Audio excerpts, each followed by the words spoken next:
কুলতলির কুখ্যাত দুষ্কৃতী সাদ্দামের ঘরে সুড়ঙ্গের খোঁজ। খাটের তলায় সুড়ঙ্গ যা গিয়ে পড়েছে খালে, আর সেই খালে মিশেছে ঠাকুরার নদীতে। এই সাদ্দামকে ধরতে গিয়ে আক্রান্ত হতে হয়েছে পুলিশকে। অভিযোগে পুলিশকে লক্ষ্য করে চালানো হলো গুলিও। পুলিশের হাত থেকে সাদ্দামকে ছিনিয়ে নেয় তার পরিবার।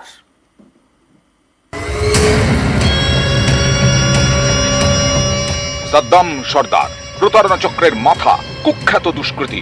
সোমবার তাকে ধরতে গিয়ে কুলতলিতে আক্রান্ত হয় পুলিশ। পুলিশকে লক্ষ্য করে গুলি চালানোর অভিযোগও উঠেছে। পরে সেই সাদ্দামের বাড়িতে তল্লাশি চালাতে গিয়ে পুলিশের চক্ষু চড়ক গাছ, খাটের নিচে গোপন সুড়ঙ্গ।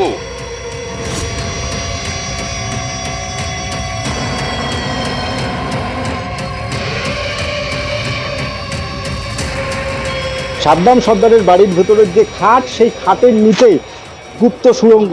এই সুড়ঙ্গ দিয়েই সরাসরি সে পাশের যে খাল রয়েছে সেই খাল দিয়ে সে বেরিয়ে যেতে পারত।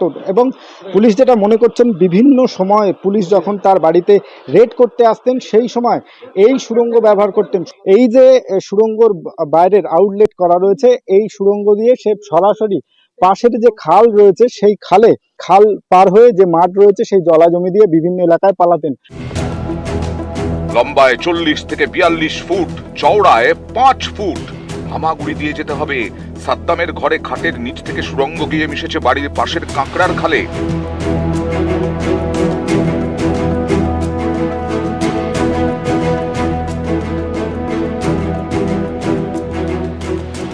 এই খাল 1 কিলোমিটার দূরে গিয়ে মিশেছে ঠাকুরার নদীতে। স্থানীয়দের দাবি, বাড়ির পাশে খালে অনেক সময় ছোট ডিঙি নৌকো দাঁড়িয়ে থাকতে দেখা যেত। পুলিশের সন্দেহ, ডিঙিতে চেপে যাতে পালানো যায় তাই এরকম ব্যবস্থা করে রেখেছিল সাদ্দাম।